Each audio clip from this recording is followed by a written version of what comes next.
नमस्कार। राजकीय डूंगर महाविद्यालय के हिंदी विभाग से मैं सुचित्रा कश्यप इस कक्षा में आपका स्वागत और अभिनंदन करती हूँ।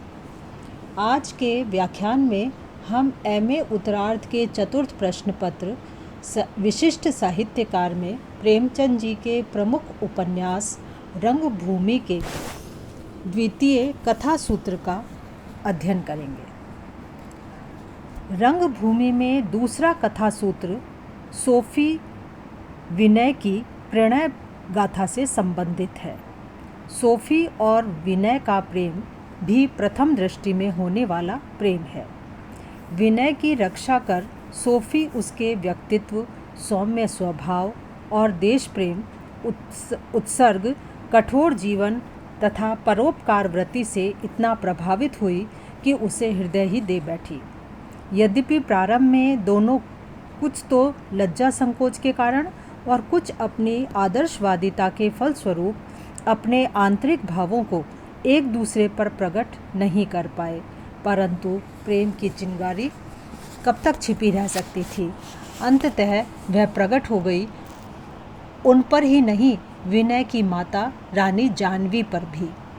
ज्यों ही उन्हें प्रतीति हुई कि इस प्रणय ज्वाला में उनके आदर्श, उनके स्वप्न, पुत्र संबंधी कल्पनाएं भस्मीभूत होने जा रही हैं, त्यों ही उन्होंने अत्यंत निष्ठुरतापूर्वक विनय को आदेश दिया कि वह अगले दिन ही अपनी स्वयं सेवक मंडली के साथ उदयपुर चले जाएं और वहां के निवासियों के जीवन को अधिक सुखमय बनाने का प्रयास करें। विनय, जो अपनी माँ के भक्त ही नहीं उनसे आतंकित भी रहते थे, तुरंत उदयपुर चलने के लिए रवाना हो गए।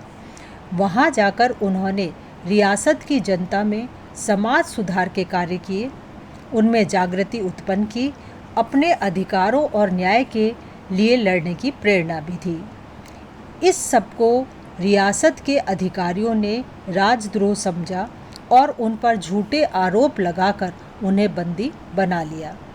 इस बीच मिस्टर क्लार्क की नियुक्ति उदयपुर के रेजिडेंट के रूप में हो गई और सोफी प्रत्यक्ष में क्लार्क को प्रसन्न करने के लिए, परंतु विनय से मिलने और उसके कष्ट कम करने के उद्देश्य से वहां पहुंची। कामगारों का निरीक्षण करते करते उसे एक दिन विनय मिल ही गए। दोनों एकांत में मिले और दोनों ने एक दूसरे पर अपने मनोभाव प्रकट कर यह बताया कि भले ही वे विवाह सूत्र में ना बंधे, पर एक दूसरे से अभिन्न हैं और सदा प्रणय बंधन में बंधे रहेंगे। इसी बीच विनय के पिता भरत सिंह के आग्रह पर नायक राम पंडा नामक व्यक्ति विनय को जेल से बाहर निकालने और उन्हें घर ले जाने के लिए वहां आया और अपने उद्देश्य में सफल भी हो गया। पर जिस समय ये लोग कारागार की दीवार फांदकर सड़क पर स्टेशन की ओर जा रहे थे, तभी विनय ने उत्तेजित भीड़ को देखा जो दिन में क्लार्क की मोटर से एक व्यक्ति के घायल होने की दुर्घटना से दुखी होकर उसके बंगले की ओर बढ़ रही थी। नायक राम के बहुत कहने पर भी विनय नहीं माने और उस भीड़ के पीछे पीछे क्लार्क के बंगले पर पहुंच गए। वहां सोफी उत्तेजित जन समूह को शांत करने का प्रयास कर रही थी, पर उस समय उत्तेजित भीड़ में से किसी ने सोफी को लक्ष्य करके पत्थर फेंका। सोफी को जख्मी होते देख भीड़ तो शांत हो गई, पर विनय अपने आपे से बाहर हो गए।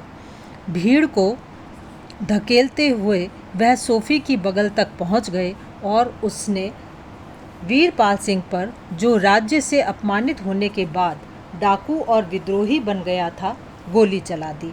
बस फिर क्या था, वहाँ कोहराम मच गया। इस झगड़े में विनय को चोट लगी।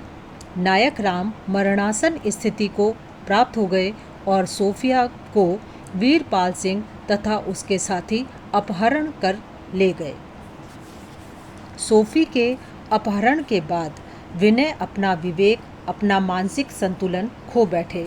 वह अधिकारियों से मिलकर प्रजा पर नाना प्रकार के अत्याचार करने लगे। 1 वर्ष तक रियासत में यह दमन चक्र चलता रहा और इसके उत्तरदायी तथा संचालक मुख्य रूप से विनय ही रहे।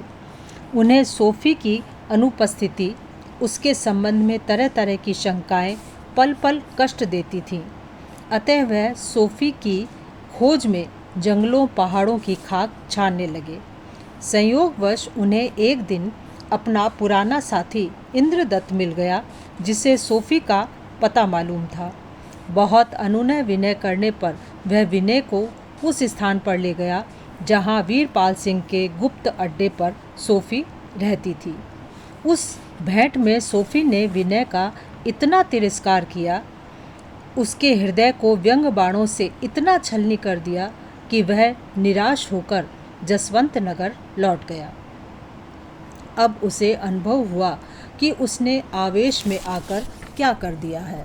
किस प्रकार उसके अत्याचारों के कारण न केवल वहाँ की प्रजा अपितु उसकी प्रिय सोफ़ी तथा माँ जानवी भी उससे घृणा करने लगी हैं।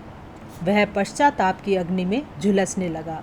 उसने अधिकारियों से मिलकर प्रजा के कष्टों को दूर भी करने का प्रयास किया, पर उसमें सफलता न मिलने पर उसका हृदय उद्विग्न हो उठा और वह घर लौटने के लिए तैयार हो गया। मार्ग में जब गाड़ी एक स्थान पर एकाएक रुकी और जिस डब्बे में विनय बैठा था उसी में सोफ़ी भी आकर बैठ गई, तो दोनों को समझौता करने का अवसर मिल गया और समझौता हो भी गया। विनय घर ना लौटकर बीच रास्ते में ही एक स्टेशन पर सोफ़ी के साथ उतर पड़े और 1 वर्ष तक भीलों की बस्ती में रहे।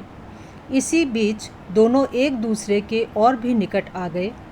प्रारंभ में सोफ़ी उससे खिंची खिंची रहती थी, पर बुढ़िया भीलनी की दी हुई जड़ी के प्रयोग से धीरे धीरे वह विनय की ओर आसक्त होती गई और अंत में उन्होंने बनारस चलने का निर्णय कर लिया। पहले सोफ़ी रानी जानवी से मिली, जिसे देखते ही उन्होंने क्षमा कर दिया और क्षमा ही नहीं किया अपितु पुत्र वधू बनाने का भी संकल्प प्रकट कर दिया। विनय को भी उन्होंने क्षमा कर दिया। अब विवाह की तैयारियां होने लगी। अचानक सोफ़ी बीमार पड़ गई। विनय उसकी सेवा शुश्रूषा में इतना लीन रहने लगे कि उन्होंने सूरदास के सत्याग्रह की ओर से भी आंखें मूंद ली। अंत में सोफ़ी की प्रेरणा से जब एक दिन वह वहाँ गए तो जनता के व्यंग बाणों को सहन नहीं कर पाए और फलस्वरूप आवेश में आकर उन्होंने आत्महत्या कर ली। सोफ़ी उस विरह को सहन ना कर सकी और वह भी गंगा में डूबकर विनय से जा मिली। इस प्रकार इस प्रेमी युगल का करुण अंत हो गया। आगे की कक्षा में हम रंगभूमि के तीसरे, चौथे और अन्य कथा सूत्रों का अध्ययन करेंगे। धन्यवाद।